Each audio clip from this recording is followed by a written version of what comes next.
Praise the Lord. Hallelujah. Ọlọ́run mi máa dúpẹ́ lọ́wọ́ yín fún òwúrọ̀ dáradára bíi tòní. Adúpẹ́ ìmísí, adúpẹ́ oore ọ̀fẹ́ ńlá tí ẹ fi fún wa láti tún rí ọjọ́ òní.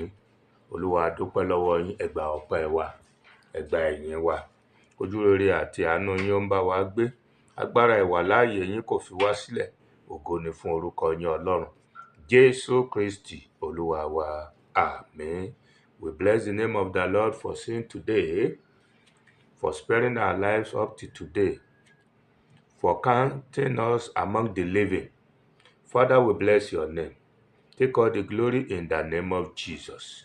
This we appreciate, O Lord. Let your name be glorified in Jesus' name.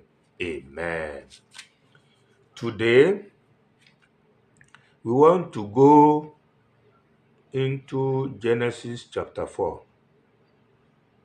And the theme of today's message is Adam and Eve gave birth to Cain and Abel. Adam and Eve gave birth to Cain and Abel. Kókó ẹ̀kọ́ tòní ni pé Ádámù àti Éfà tí a lé kúrò nínú ọgbà Édẹ́nì, wọ́n bí Kéènì àti Ábẹ́lì. Nínú bólá ó ti rí, a ó rí nínú ìwé Genesis orí 4, ẹsẹ̀ 1 àti ẹsẹ̀ 2. Mo fẹ́ kà á ní èdè Yorùbá. Ádámù sì mọ aya rẹ̀. Ádámù sì mọ Éfà aya rẹ̀. Ó sì lóyún. Ó sì bí Káínì. Ó sì wí pé mo rí ọkùnrin kan gbà lọ́wọ́ Olúwa. Ó sì bí Ábẹ́lì arákùnrin rẹ̀. Ábẹ́lì a sì máa ṣe olùṣọ́ àgùntàn, ṣùgbọ́n Káínì a máa ṣe àròkọ. Àwọn méjì tí a bí lẹ́yìn ọgbà nìyẹn. Ádámù àti Éfà aya rẹ̀. Àwọn ọmọ méjì tí wọ́n bí nìyẹn lẹ́yìn ọgbà. Amen. Ó sì ṣe ní òpin ọjọ́ wọn nì tí Káínì mú ọrẹ nínú èso ilẹ̀ fún Olúwa wá, àti Ébẹ́lì òun pẹ̀lú mú nínú àkọ́bí ẹran ọ̀sìn, àní nínú àwọn tí ó sanra. Olúwa sì fi ojú rere wo Ábẹ́lì àti ọrẹ rẹ̀, ṣùgbọ́n Káínì àti ọrẹ rẹ̀ ni kò náání. Káínì sì bínú gidigidi, ojú rẹ̀ sì rẹ̀wẹ̀sì. Olúwa sì bi Káínì pé, èéṣe tí inú fi ń bí ọ? Èéṣì ti ṣe tí ojú rẹ̀ fi rẹ̀wẹ̀sì? Bí ìwọ bá ṣe rere, ara kì yóò ha yá ọ. Bí ìwọ kò bá sì ṣe rere, ẹ̀ṣẹ̀ bá ní ẹnu ọ̀nà. Lọ́dọ̀ rẹ ni ìfẹ́ rẹ yóò máa fà sí, ìwọ ó sì máa ṣe alákòóso rẹ̀. Káínì sì bá Ébẹ́lì arákùnrin rẹ̀ sọ̀rọ̀. Ó sì ṣe nígbà tí wọ́n wà ní oko, Káínì dìde sí Ábẹ́lì arákùnrin rẹ̀, ó sì lù ú pa. Ó sì lù ú pa. Tí ẹ rí pé ìpànìyàn ò ṣẹ̀ bẹ̀rẹ̀. Àwọn òbí aláìgbọràn ló bí àwọn ọmọ aláìgbọràn, àwọn ọmọ aṣekúpani. Ó ní àwa òbí pàápàá ṣe pàtàkì nínú ayé ọmọ. Torí irú ọmọ ni àwọn ọmọ tá à ń bí yẹn, irú àwa òbí làwọn ọmọ yẹn. Nígbà ó jẹ́ aláìgbọràn ni Ádámù àti Éfà, àwọn náà bí n tó jọ bẹ́ẹ̀. Ẹ wò ó sì lù ú pa. Ẹ jẹ́ ká padà sí ẹsẹ̀ 3. Ó sì ṣe ní òpin ọjọ́ wọn nì tí Káínì mú ọrẹ nínú èso ilẹ̀ fún Olúwa wá. A jẹ́ pé irú èso ilẹ̀ tí Káínì mú wá fún Olúwa yẹn, bóyá èyí tó ti díbàjẹ́ ni, mi rò pé èyí tó dára ni. Torí Ọlọ́run kọ̀mẹ́ǹdì Ábẹ́lì ní verse 4, àti Ábẹ́lì òun pẹ̀lú mú nínú àkọ́bí ẹran ọ̀sìn, àní nínú àwọn tí ó sanra. Olúwa sì fi ojú rere wo Ábẹ́lì àti ọrẹ rẹ̀, torí pé ọrẹ rẹ̀ ó nítumọ̀ sí Ọlọ́run. Àtijọ́ láéláé náà lènìyàn ti ń ja Ọlọ́run lólè, láti ń ṣe tó wù wá pẹ̀lú ọrẹ. Orí ìdámẹ́wàá tiẹ̀ náà nínú ilé ìjọsìn yín bó ṣe ń san, èyí tó rù ló mú wá, òmíì tó sanra bíi ti Ábẹ́lì wá, ó ní ò jẹ́ k'Ọlọ́run gbà á. Gbogbo ohun tí a bá ti mú wá pẹ̀lú ọkàn tí ò dáa, Ọlọ́run kì í gbà. Pẹ̀lú ọkàn tí ò dáa, Ọlọ́run kì í gbà. Bẹ́ẹ̀ ni ọrẹ Káínì kò mú wá pẹ̀lú ọkàn tó dára wá, in tó tún mú wá gan ò dáa. Wá wo ọrẹ Ábẹ́lì. Ọlọ́run ní àní nínú àwọn tí ó sanra, nínú ṣe mọ̀ pé òun tiẹ̀ darandaran ni, ṣùgbọ́n kì í ṣe darandaran o, darandaran ni Ábẹ́lì. Nínú ẹran ọlọ́dún kan tó sanra, tó rí rùmúrùmú, ó jẹun dáadáa, ó fi fún Ọlọ́run. Ṣùgbọ́n nínú ohun tí a mú wá láti inú ilẹ̀, Ọlọ́run náà ló mí sí o, òun ló mí sí lóòótọ́, ní ogún ojú rẹ̀ ló ti mú wá. Nígbò jẹ́ pé àwọn bàbá ti ṣẹ̀, àwọn bàbá ti jẹ ọgbà àjàrà, èyí sì ń kan ọmọ, èyí ò kan gbogbo wa náà ni, àbí yóò kan wọ́n náà báyìí ni. Èyí sì ń kan ọmọ, bàbá jẹ ọgbà àjàrà, èyí ń kan ọmọ. Now béyìn ò bá wá ní kan ọmọ ó ṣàtúnṣe ayé tiẹ̀, kò ní hùwà burúkú tí bàbá rẹ̀ wù. Bàbá rẹ̀ aláìgbọràn nínú ọgbà Édẹ́nì, Ọlọ́run lé jáde, kò yẹ kọ́mọ náà tún wúrúwà bẹ́ẹ̀. Ṣùgbọ́n lo and behold, Kéènì náà wúrúwà bẹ́ẹ̀ o. Àwọn ẹran bóyá ṣu ló tiẹ̀ mú wá àmọ́, àwọn èrè oko rẹ̀ ilé tí ò dáa, torí Ọlọ́run ò kọ̀mẹ́ǹdì ẹ̀ ń bẹ̀. Now nígbàtí verse 5, ṣùgbọ́n Kéènì àti ọrẹ rẹ̀ ni kò náání, Kéènì sì bínú gidigidi, ojú rẹ̀ sì rẹ̀wẹ̀sì. Kéènì àti ọrẹ rẹ̀ kò náání rẹ̀. Ohun tá a bá fún Ọlọ́run tí ò bá tẹ́ Ọlọ́run lọ́rùn, Ọlọ́run kì í náání ẹ̀.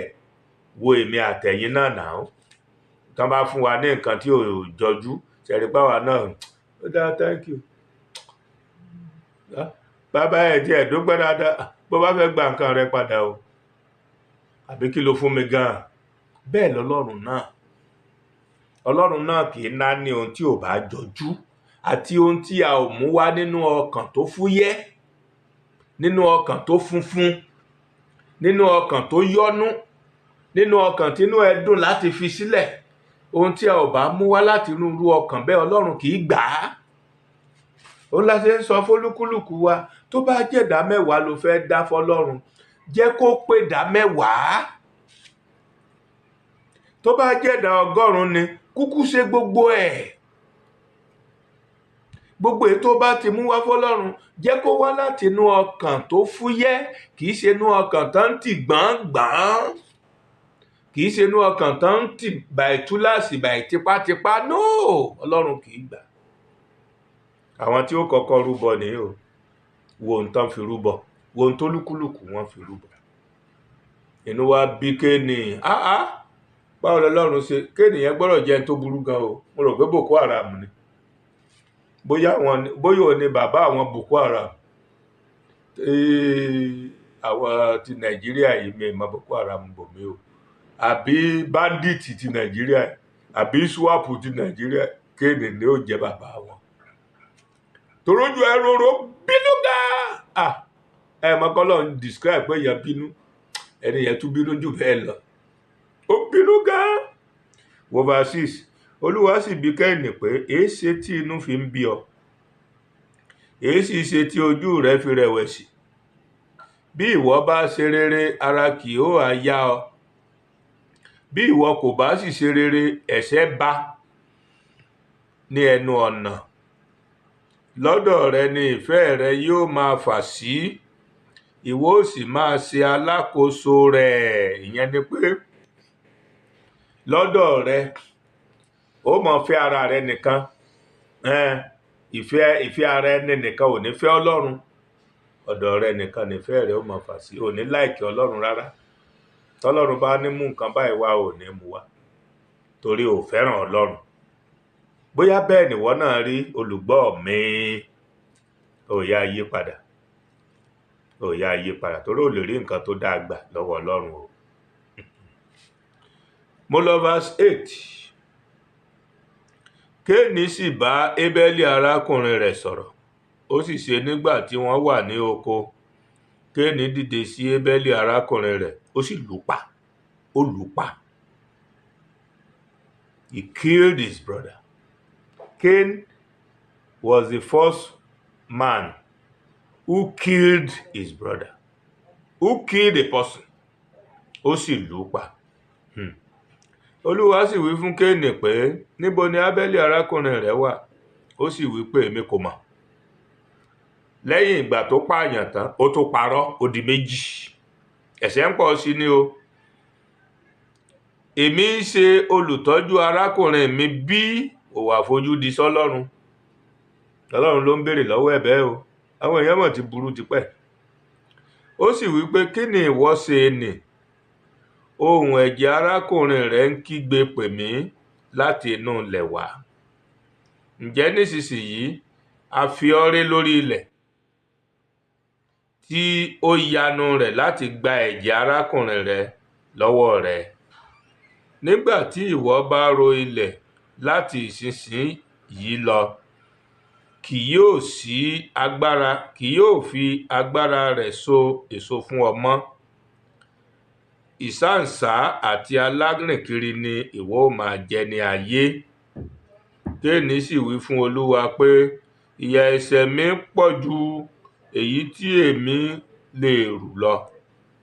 Kíyèsí, ìwọ lé mi jáde lónìí kúrò lórí ilẹ̀. Èmi ó sì di ẹni tí ó pamọ́ kúrò lójú rẹ. Èmi ó sì máa jẹ́ ìsáǹsá àti alárìnkiri ní ayé. Yóò sì ṣe, ẹnikẹ́ni tí ó bá rí mi yóò lù mí pa. Olúwa sì wí fún un pé, nítorí náà ẹnikẹ́ni tí ó bá pa Kéènì, a ó gbẹ̀san lára rẹ̀ lẹ́ẹ̀méje. Olúwa sì sàmì sí Kéènì lára, nítorí ẹni tí ó bá rí i kí ó má baà pa á. Kéènì sì jáde lọ kúrò níwájú Olúwa, ó sì jókòó ní ilẹ̀ Nódì ní ìhà ìlà oòrùn Édẹ́nì. Ṣáàrí, ẹlẹ́ṣẹ̀ kan ò ní lọ láì jìyà ẹ̀ṣẹ̀ rẹ̀ o. Kò sí ẹni tí ó ṣẹ̀ láyé tí ò ní jìyà ẹ̀ṣẹ̀. Ẹ tún wo Kéènì tó nìyẹn o. Kò tí ì pẹ́ tí bàbá àti ìyá rẹ̀ ṣẹ̀. Ẹ̀ṣẹ̀ àìgbọràn, ẹ̀ṣẹ̀ àìfojúdi, ẹ̀ṣẹ̀ ìgbéraga, oríṣiríṣi ẹ̀ṣẹ̀ tí Ọlọ́run lé wọn kúrò nínú ọgbà. Ẹ tún wo ọmọ tán bí náà. Ọmọ náà tún yarú òbí rẹ̀. Ẹ̀yin òbí, ẹ jẹ́ ká mọrú ẹ̀kọ́ tí à ń kọ́ àwọn ọmọ wa, especially àwọn ọmọ ìgbà ìkẹyìn ayé yìí. Ẹ jẹ́ ká mọrú ẹ̀kọ́ tí à ń kọ́ wọn o. Ẹ jẹ́ ká kọ́ wọn ní ẹ̀kọ́ ọ̀rọ̀ Ọlọ́run. Bóyá a tún lè rí díẹ̀ gbà nínú wọn torí èṣù ti kó gbogbo wọn níyè lọ. Ẹ gbọ́ lórin yẹn bó ṣe kọ́ ni. Ó ní, gbà wá o, Elédùmarè o, èṣù sá ti kó gbogbo wa níyè lọ. Èṣù ti kó gbogbo àwọn ọmọ wọ̀nyí níyè lọ. Gbogbo ọpọlọ wọn ò ju kọ̀ǹpútà, handset. Wọn àti ẹ̀ lè dánú rò fúnra wọn. Ẹ má jẹ́ káwa òbí wò wọ́n níran bẹ́ẹ̀. Ẹ jẹ́ ká máa kọ́ wọn ní ẹ̀kọ́ ọ̀rọ̀ Ọlọ́run. Ọlọ́run yóò sì gbà wọ́n kúrò nínú ẹ̀kọ́ kọ̀ǹpútà, ẹ̀kọ́ handset. ẹ̀kọ́ èṣù oríṣiríṣi ẹ̀kọ́ rán dáradáradáradára. wàá rọ́mọ mi àṣerun sórí bíi wèrè, kì í dẹ̀ ṣe wèrè ọmọ léere ni o, ṣùgbọ́n èṣù ti kó níyè lọ. gbogbo ìrònú ẹ̀ kò ju bí ó ṣe lówó, bí ó ṣe fẹlá, bí ó ṣe lò gbéraga. òun ló fà á tó ṣe ń hùwà rándaràdá tó rí tó ń wù yẹn. ọmọ bí àṣerun mi látòrí ọmọbìnrin ni o, yóò sì máa kàn bàdí ẹ̀. ṣùgbọ́n sọ fún pé kó wá dàdá mẹ́wàá, owó tó fi ṣe yẹn kì í ṣe 10,000 o. sọ fún kó wá dàdá mẹ́wàá o ní 1,000, kò ní rí dá. a jẹ́ pé kò ní ìṣíníyè, kò sì lẹ́kọ̀ọ́ nínú ọ̀rọ̀ Ọlọ́run. àwọn ọmọ wa yìí ti sọnù. ẹ jẹ́ ká gbìyànjú àwa òbí prayerfully pẹ̀lú àdúrà àti ìṣílétí nínú ọ̀rọ̀ Ọlọ́run, bóyá a tún lè rí díẹ̀ gbà padà nínú wọn, torí ọwọ́ Sátánì náà wà. bọ́mọ mi sọ̀rọ̀ yóò ti ní lára. bẹ́ẹ̀ ajá tí ó sọnù kì í gbọ́ fi ọdẹ. bẹ́ẹ̀ ni ajá tí ó sọnù kì í gbọ́ fèrè ọdẹ.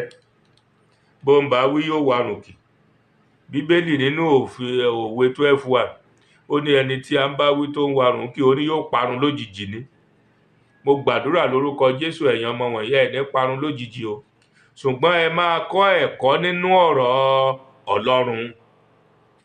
ẹ̀kọ́ nínú ọ̀rọ̀ Ọlọ́run òun ló lè gbé yín ró. ẹ̀kọ́ nínú ọ̀rọ̀ Ọlọ́run. bí a ṣe rí nìyẹn o. bá a ṣe rí Kéènì, ó sì lu arákùnrin rẹ̀ pa. oníwèrè àkọ́kọ́, òun lápànìyàn àkọ́kọ́, òun làkọ́bí ọmọ.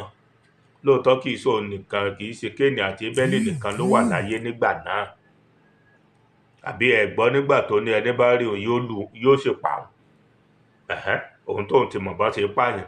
a jẹ́ pé àwọn èèyàn míì náà wà tọ́lọ́run dá tán jọ ń gbé, kì í ṣe òun nìkan. Ọlọ́run kàn máa ń yan àwọn kan fẹ́ ni, yóò sì máa bá wọn rìnrìn àjò ẹ̀mí wọn. àwọn yòókù náà Ọlọ́run ń tọ́jú wọn o. bẹ́ẹ̀ bọ́lọ́run ṣe fẹ́ kí ènìyàn rìn, bẹ́ẹ̀ ni àwọn yẹn yóò máa rìn. Ọlọ́run dára púpọ̀ gan, ó dára jù gan. Ọlọ́run fẹ́ ènìyàn gan. èmi ò mọ reason o. àwa ènìyàn náà sì rí àwa wa títí àmọ̀ríwà àríwá o. ṣùgbọ́n Ọlọ́run fẹ́ ènìyàn ni ò fẹ́ Ọlọ́run. ènìyàn ló kórìíra Ọlọ́run. bí ká sọ fún ènìyàn pé báyìí ni kó o ṣe rìn, kéèyàn kọ̀. bẹ́ẹ̀ ni Kéènì náà ó sì fún aya rẹ̀ lóyún o. jẹ́ ká wo 17 sísàlẹ̀ díẹ̀. àwọn ìran Kéènì, àwọn ìran Káínì. Káínì sì mọ aya rẹ̀, ó sì lóyún, ó sì bí Énọ́kù. ó sì tẹ ìlú kan dó, ó sì sọ orúkọ ìlú náà ní Énọ́kù bí orúkọ ọmọ rẹ̀ ọkùnrin. fún Énọ́kù ni a bí Irádì. Irádì sì bí Mehujaeli. Mehujaeli sì bí Metusaeli. Metusaeli sì bí Lámékì. àwọn ìran Kéènì nìyẹn o. Lámékì sì fẹ́ obìnrin méjì. orúkọ ìkíní ni Ádà àti orúkọ ìkejì ni Sáílà.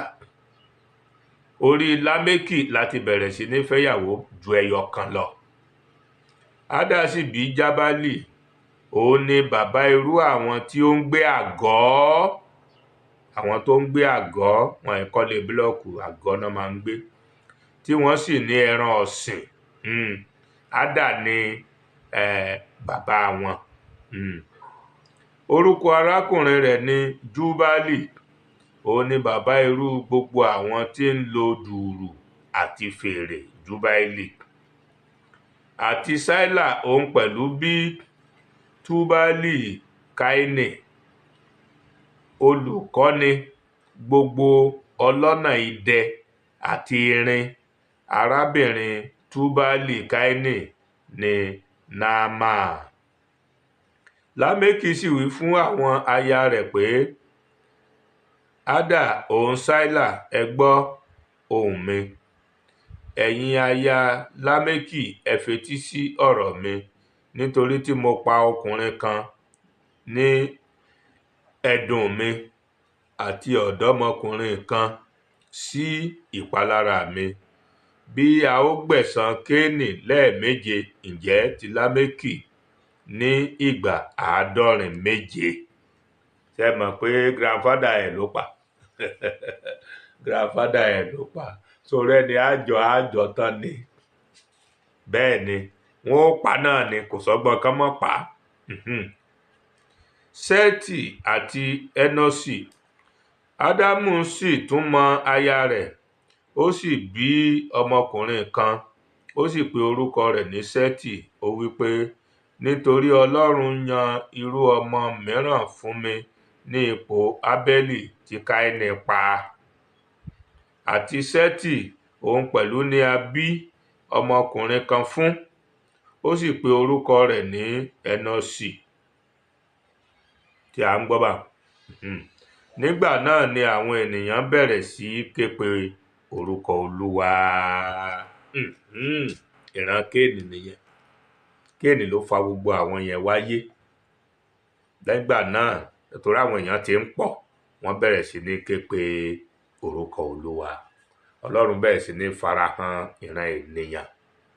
Ṣùgbọ́n wo ìran ènìyàn tọ́lọ́run kó bẹ́rẹ́ fún, tọ́lọ́run fẹ́ràn tó báyìí, wo ń tán yà. Ìran ènìyàn, wo ń tán yà.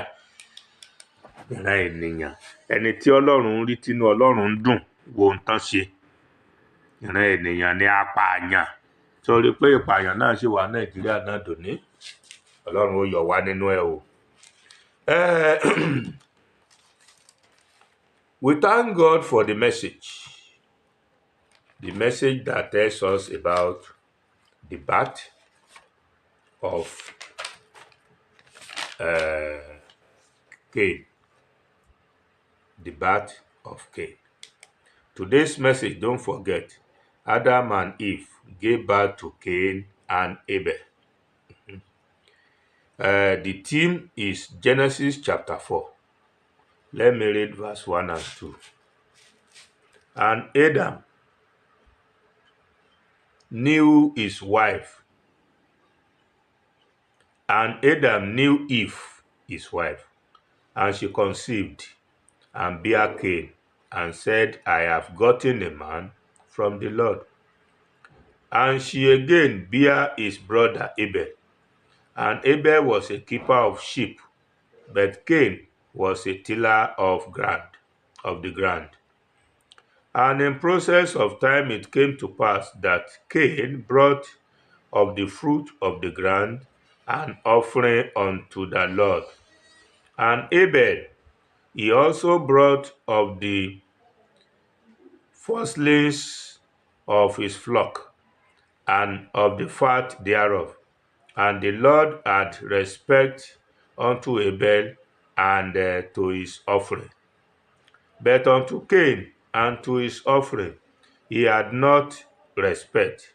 And Cain was very wroth, and his countenance fell.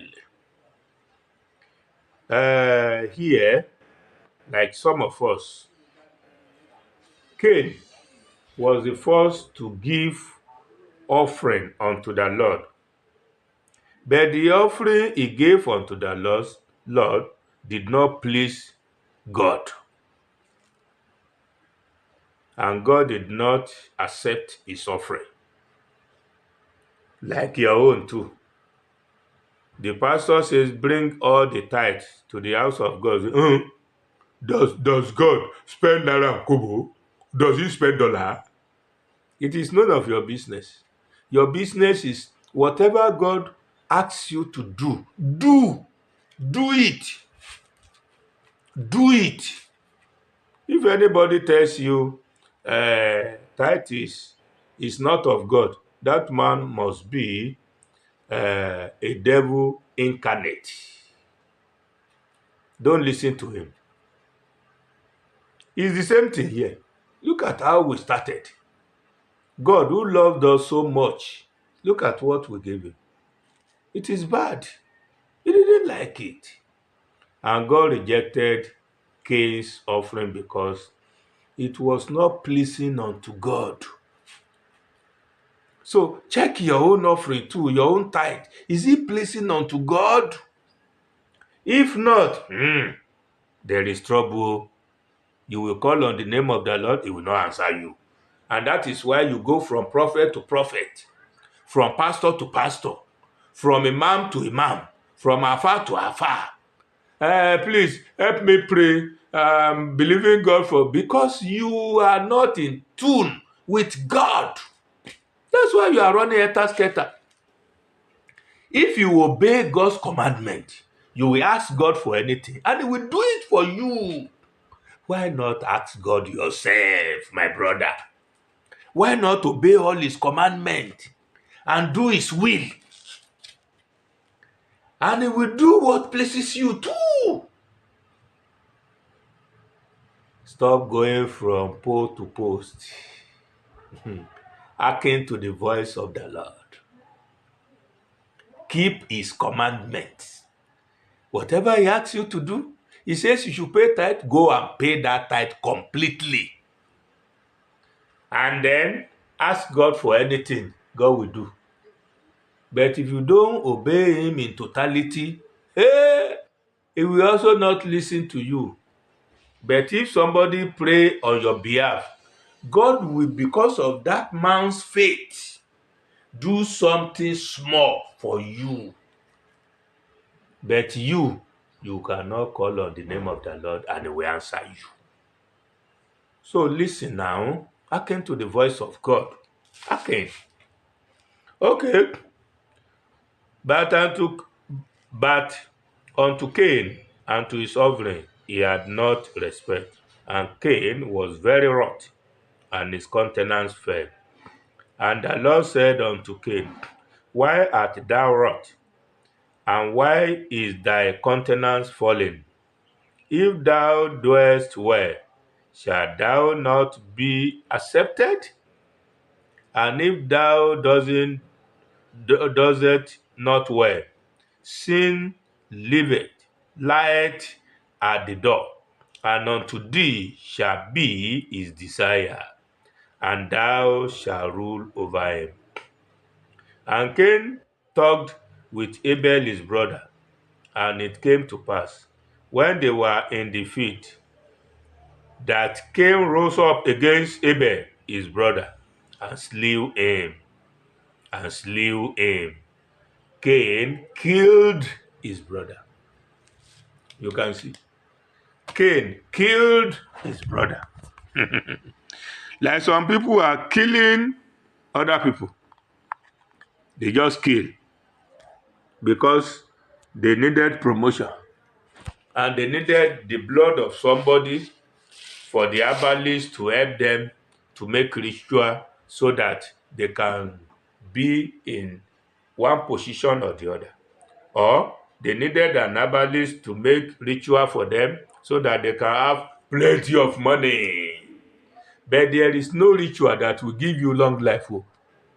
Know that very clear. No ritual can give you long life. Whatever you do, you will reap. I will not be able to read the whole of chapter 4, Genesis chapter 4 to the end. Please, those of you with the English Bible, read it on your own. And then you will know what God did. And now Cain was killed, because you kill people, people will kill you too. Yes, people will also kill you. So don't kill, so that thou will not be killed. If you kill somebody, somebody will also kill you. So be in tune with God. God loves us. Love him too. Obey his commandment. Don't disobey God. And you will make it in life. I pray that as you listen to the voice of the prophet and obey God's commandment, whatever you ask God to do for you, God will do it in the name of Jesus. Whatever is the desire of your heart, God will bring it to fulfillment in the name of Jesus. And no weapon fashioned against you by the grace of God shall prosper in Jesus' name. Thank you, Lord Jesus, for I pray in Jesus' name. Mo gbàdúrà lórúkọ Olúwa fún ẹ̀yin tí ẹ ń gbọ́ ohùn mi yìí, ẹ ò ní gbọ́ lásán o. Bí ẹ ṣe ń pa gbogbo òfin Ọlọ́run mọ́, gbogbo ìfẹ́ ọkàn yín Ọlọ́run yóò máa múṣẹ o. Gbogbo ìbéèrè yín ní rere Ọlọ́run yóò máa múṣẹ. Ẹ̀yin ò ní ya apànìyàn o. Ọmọ Ọlọ́run lẹ ó máa jẹ́ o. Ènìyàn Ọlọ́run lẹ ó sì máa jẹ́. Ibi ò sì ní bí fún yín. Bí a ti ń lọ bí iṣẹ́ wa lónìí, a ò ní farapa o. Lórúkọ Jésù, a ò ní farapa. Ìgbéga ni ayé wa yóò máa kún fún o.